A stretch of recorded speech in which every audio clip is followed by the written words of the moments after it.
Court में सुनवाई पूरी हो चुकी है। आज दोपहर 12 बजे फैसला जो है वो सुनाएगा कोर्ट। ज्ञानवापी मस्जिद मामले में फैसला जाएगा।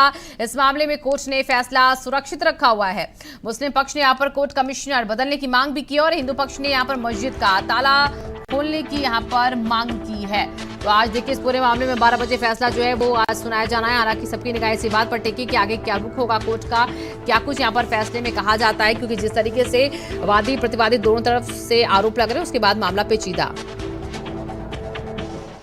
ने आर्गुमेंट्स कर दी हैं। फैसला कोर्ट का जो निर्णय होगा वो 12 बजे सबको पता चल जाएगा। कोर्ट कमिश्नर को बदलने की भी मांग की गई। कोर्ट कमिश्नर को बदलने की जो मांग है और उसके साथ ये मांग है कोर्ट स्वयं कराए। इसके ऊपर जो वैचारिक जो व्यवस्था आएगी वो 12 बजे आ जाएगी। था उन लोगों ने प्रतिवादी संख्या 4 ने एक आपत्ति लगाई थी कि माननीय अधिवक्ता कमिश्नर को बदला जाए, ये वाइज्ड है। उस पर बहस हुई, इस पर सारे पक्षों ने, हम लोगों ने भी रखा और प्रतिपक्ष ने भी अपने विचार रखे, अपने पक्ष को रखे। उसके बाद 61 गज इसके तहत था कि हम लोगों को परिसर जो विवादित परिसर है बैरिकेडिंग के अंदर वीडियोग्राफी से रोका गया दरवाजे पर, उसको सुलभता उपलब्ध कराया जाए ताकि जो हमारी कमीशन की टीम है वो भीतर जा सके। इस पर सारे पक्षों को सुनवाई जो है माननीय न्यायालय के समक्ष हुई और माननीय न्यायालय ने ये आदेश को सुरक्षित रख लिया है। तो देखिए 1991 में पहली बार मुकदमा दाखिल कर पूजा की अनुमति मांगी गई थी इस पूरे मामले में और 1993 में इलाहाबाद हाईकोर्ट ने यथास्थिति रखने का आदेश दे दिया था। और हमारे संवाददाता रोहित जुड़ चुके हैं ज्यादा जानकारी के साथ इसी खबर पर। रोहित, आज इस पूरे मामले में फैसला आने वाला है। फैसले पर सभी की निगाह, क्योंकि ज्ञानव्यापी परिसर का मामला अब लगातार गर्मा रहा है। आज किस तरीके से आ सकता है फैसला, कि आगे भी मामले को बढ़ाया जा सकता है अभी और, क्योंकि सर्वे ही पूरा नहीं हो पाया है। देखिए, सबसे पहले स्पष्ट करना चाहेंगे कि फैसला क्या है। फैसला सुन के लोगों को लग रहा है कि ये फैसला चाहे हिंदू के पक्ष में होगा चाहे मुसलमान के पक्ष में होगा। हिंदू के पक्ष में होगा तो मंदिर मिल जाएगा, मुसलमान के पक्ष में होगा तो उनको मस्जिद मिल जाएगा। फैसला ऐसा कुछ नहीं है। ये एक कार्रवाई चल रही थी। कार्रवाई में यानी कमीशन की जो कार्रवाई थी उसमें व्यवधान आया था। दोनों पक्षों ने अपनी अपनी बात रखी थी। मुख्य रूप से 2 बिंदु उठाए गए थे। एक तो कमीशन जो है वो कहाँ वीडियोग्राफी करेगा, वो अंतिम मूवमेंट पे यानी जब कमीशन की कार्रवाई शुरू हो गई तो उसके दूसरे दिन व्यवधान हो गया। मुस्लिम पक्षों ने ये कह के रोक दिया मस्जिद में जाने के कि मस्जिद में नहीं जा सकते, जबकि कमीशन का कहना था, अधिवक्ता कमिश्नर का, कि हमें जब कमीशन की कार्रवाई करनी है तो पूरे एरिया में करनी है। इसलिए उन पर जो है एक आरोप लगा दिया गया कि वो हिंदू पक्ष से मिले होकर एक पक्षी कार्रवाई कर रहे हैं। मुस्लिम पक्ष के अधिवक्ताओं द्वारा अपील की गई थी कि इनको बदला जाए। तो इस पे भी बहस हो चुकी है और फैसला जो है सुरक्षित रखा गया है कि इनको बदला जाए या न बदला जाए। दूसरी चीज, इस बात को लेकर बड़ा विवाद था कि कमीशन की कार्रवाई यानी डॉक्यूमेंटेशन या वीडियोग्राफी जिसको आप कह रहे हैं वो कहाँ हो। क्या बैरिकेडिंग के बाहर जो सिंगार गौरी का इलाका है वहां हो या मस्जिद के अंदर भी हो।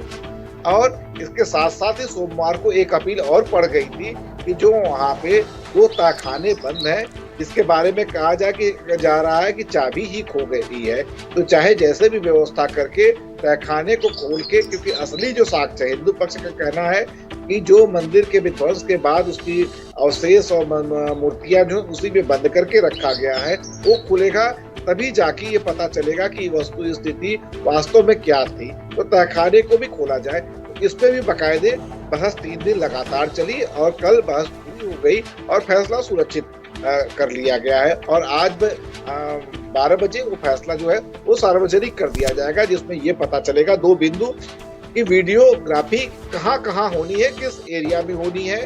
दूसरा, कोर्ट कमिश्नर बदले जाएंगे या नहीं। ये सिर्फ 2 बातों का फैसला है। बिल्कुल रोहित। और देखिए यहाँ पर ये भी कहा जा रहा है कि कोर्ट कमिश्नर जो वो सही तरीके से काम नहीं कर रहे हैं। और ये भी जो प्रतिपक्ष के लोग हैं वो ये कह रहे हैं, जो प्रतिवादी माफ कीजिएगा, वो ये कह रहे हैं कि वहां पर स्पष्ट हमारे पास, इनके पास कोई ऑर्डर नहीं था कि बैरिकेड्स के अंदर जाएं या मस्जिद के अंदर जाएं, फिर वहां पर वो वीडियोग्राफी या सर्वे करे। तो इस बात का खंडन किया जाए कि अंदर कोई मस्जिद के अंदर ना ही जाए, ना ही बैरिकेड्स के अंदर जाए, ना ही तहखाने में जाए। ये प्रतिवादी पक्ष कह रहा है। किस आधार पर कह रहा है और क्या जो स्पष्ट आदेश की बात कही जा रही है हिंदू पक्ष की तरफ से भी कि स्पष्ट आदेश भी हो इसको लेकर कि हम अंदर दाखिल हो पाए, वो कैसा स्पष्ट आदेश चाहते हैं और अभी तक वो कैसा आदेश था जिसको लेकर इतना घमासान मच गया? देखिए, आदेश ये था कि उस परिसर की वीडियोग्राफी की जाए।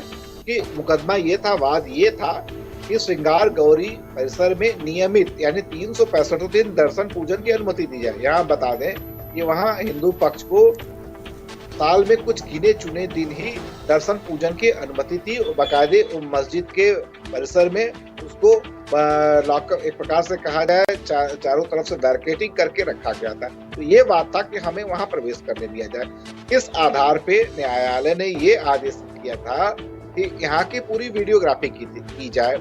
इसमें ऐसा कहीं ये भी नहीं कहा गया था कि यहाँ नहीं करना है। उसी बात को मतलब यानी उस आदेश में कहीं क्लियर कट नहीं था कि यहाँ करना है, यहाँ नहीं करना है, यहाँ नहीं करना है और यहाँ करना है।